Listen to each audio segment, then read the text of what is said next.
nature is unbounded and eternal, life becomes joyful, meaningful, and carefree. Try this simple exercise to become aware of your current internal reference point. Simply close your eyes, take a few slow, deep breaths, and settle your awareness in the area of your heart. Now, silently ask yourself the question, "Who am I?" every 15 seconds. Listen innocently to the answers that emerge from your deeper mind. As you perform this process, you may recognize that you define yourself by the roles you play, answering the question, "Who am I?" with, "I am a computer programmer, the vice president of marketing, a pediatric nurse." You may define yourself by a group with which you identify.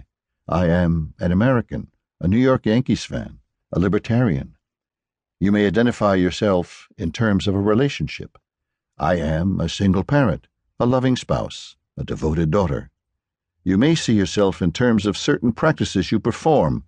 "I am a vegetarian, a triathlete, a meditator." From the perspective of yoga, each of these identity points represents some aspect of you, but not the ultimate essence of who you are. Asking the second question of the soul, "What do I want?" takes you deeper.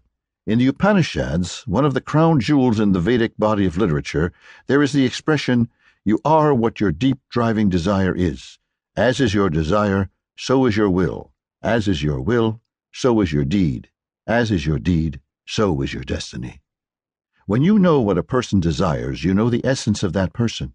To become more aware of your deep desires, close your eyes and ask yourself every 15 seconds the questions, "What do I want? What do I really want?" Different levels of your being give rise to different desires. Your physical body has intrinsic needs for food, water, oxygen, and sexual gratification.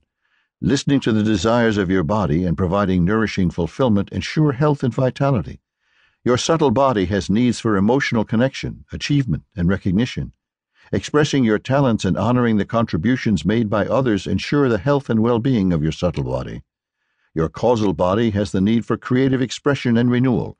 It has the need for unity to predominate over diversity, for expansiveness over restriction. The spiritual journey is one of fulfilling the needs of the flesh, the needs of the mind, and the needs of the spirit. When you are willing to pose the question to yourself, "What do I really want?" you are asking what level of your being is expressing a need. Listen to the answers that arise from within you and write them down. Watch how over time your desires become fulfilled or are transformed in different expressions. Whether they are satisfied or change, new desires will arise to fill the void. Become conscious of the forces that drive your choices, and you will become more intimate with your essential nature. This will deepen your connection to your soul, which is the goal of yoga. As you become increasingly conscious of your identity and your desires, ask yourself the third soul question, "How can I serve?" Again, close your eyes, bring your attention into the area of your heart, and ask yourself these questions, listening to the responses that emerge from a deeper aspect of your being. How can I serve? How can I be of service? How can I help? How can I best serve? The inner dialogue of the subtle body revolves around the questions, "What do I get out of this? What's in it for me?" As your inner reference point expands to embrace your causal body, your inner dialogue shifts to, "How can I help?" As your sense of self expands, your compassion proportionately increases, and you naturally find yourself caring about how your choices influence those around you.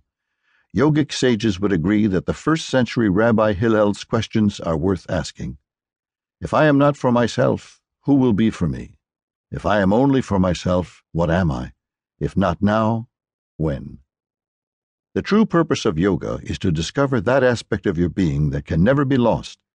Your job may change, your relationships may change, your body may change, your beliefs may change, your desires may change, your ideas about your role in the world may change, but the essence of who you are is the continuity of awareness that has no beginning or end. Your thoughts, beliefs, expectations, goals, and experiences may come and go, but the one who is having the experiences, the experiencer, remains. As you progress in your practice, you may find that the answers to the questions, "Who am I? What do I want? And how can I serve?" emerge from a deeper layer of your being. You may find your sense of identity changing, reflecting a more expanded view of yourself. You may find your desires becoming less personal. may